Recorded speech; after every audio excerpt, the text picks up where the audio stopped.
Good evening, everybody, and thank you for the invitation.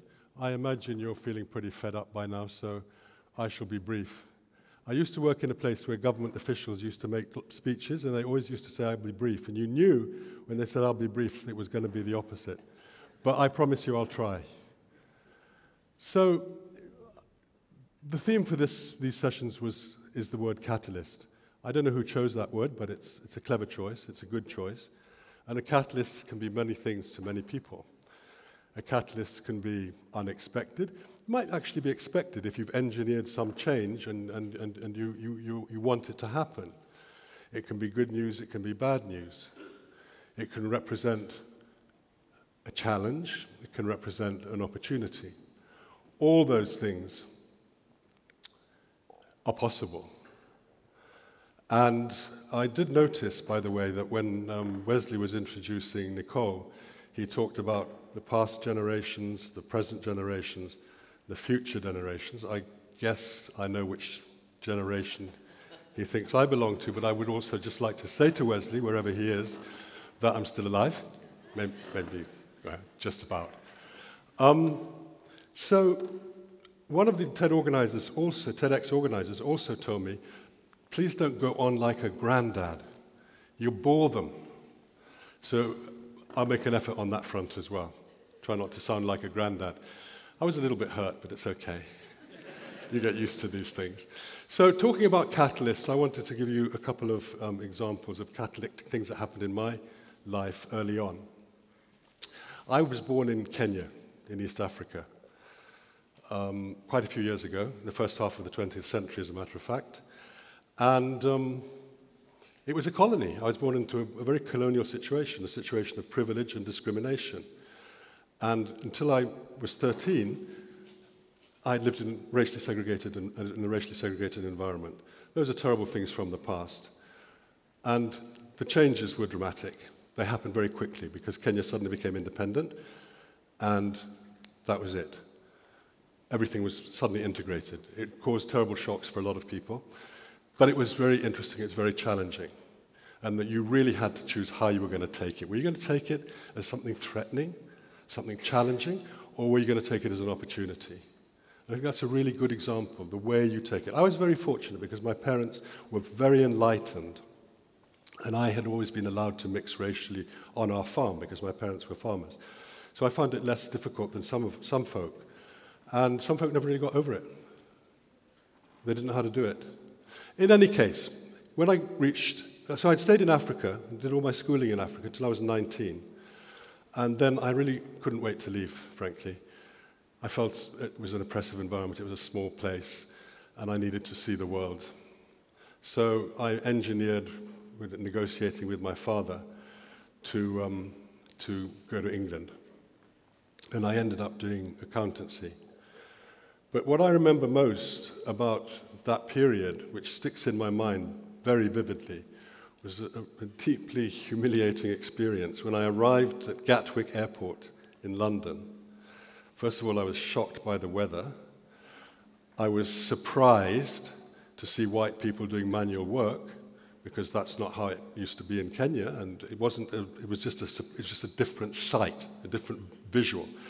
In the drizzle, in the rain, people hanging out there washing in the rain.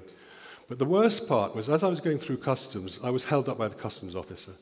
I don't know whether he didn't like my face or he was suspicious, but he stopped me and searched my luggage. By the time he'd let me go, the customs hall was empty. And I looked over to the exit. In those days, you could see there were perspex doors. And I could see my cousin who'd gone earlier to the UK from Kenya, waiting for me. And then I looked at this bank of perspex, and I couldn't see any door handles. And I thought, these English people are really strange. Why don't they have door handles? And so I walked, and I was accelerating because I know my cousin had been waiting. And I saw a black strip. And I thought, well, that's really strange. These guys, instead of having doors, you have to prise them open. And so I leant forward to prise the door open, and of course, you can imagine what happened. The doors were automatic. I'd never thought of an automatic door. I'd never seen an automatic door. I'd never seen stairs that moved. It was a complete culture shock. But the fact was, I had lost my balance.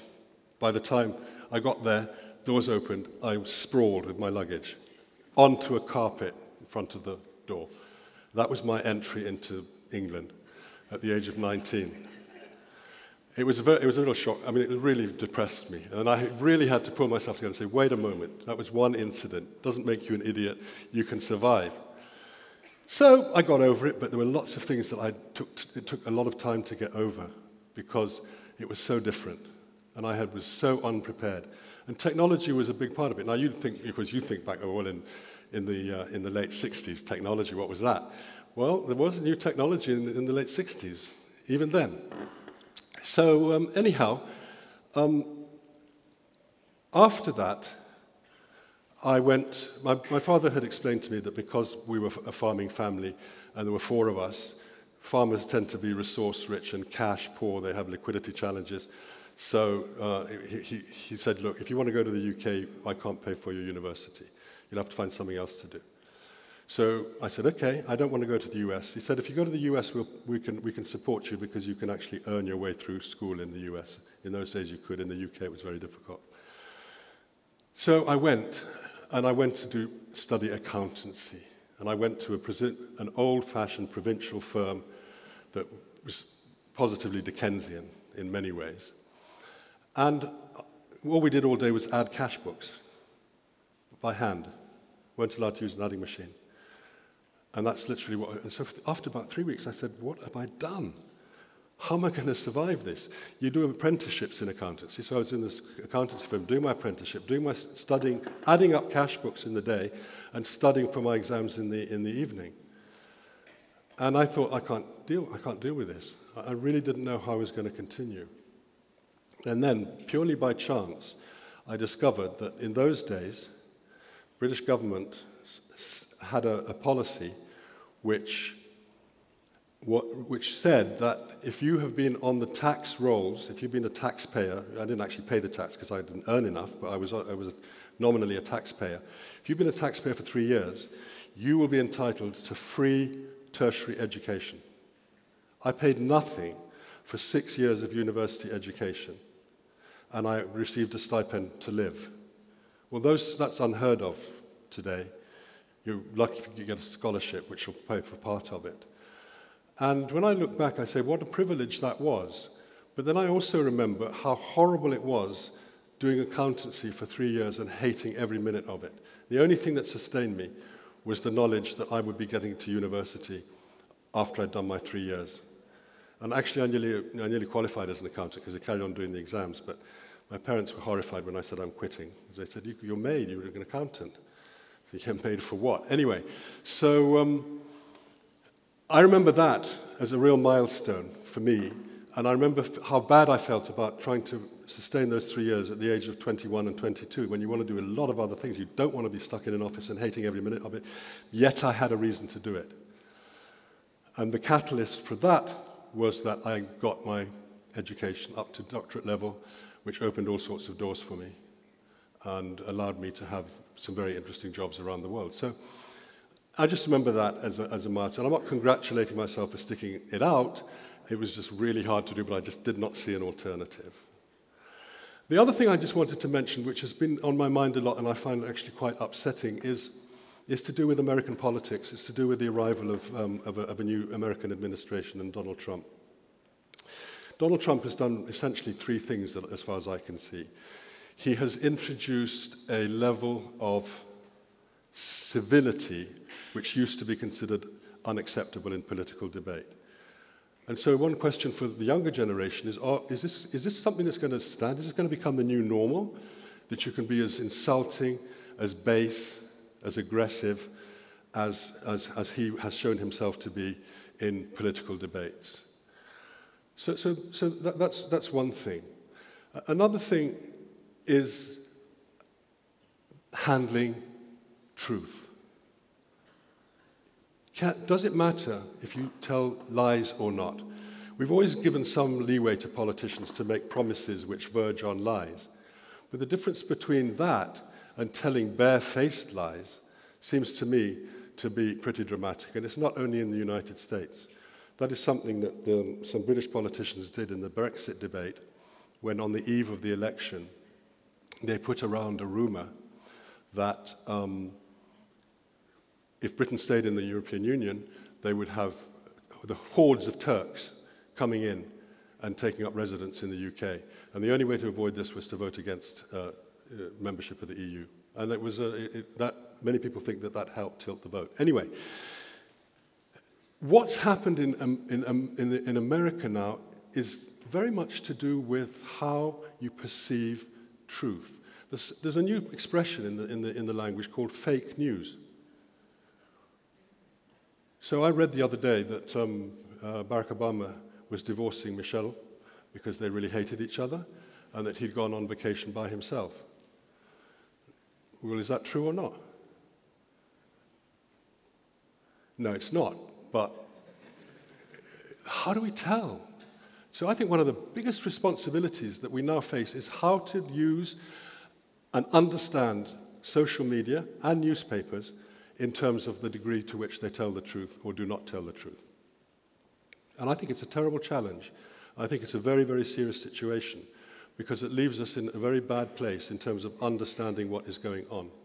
So I think educators and those who are being educated have a real responsibility to try to understand and recognize and realize that they're not always going to read the truth, and that the media can be deeply unreliable. I think Donald Trump actually has done a lot of this because he wants to undermine the free press. I think that's a part of what he wants to do. He's been very disruptive. We don't know. The only good thing, as far as I can see, that he's done was today, when he had a telephone conversation with the Chinese President Xi Jinping and told him that actually they were going to recognize the one China policy. Well, all the other stuff has been very disruptive.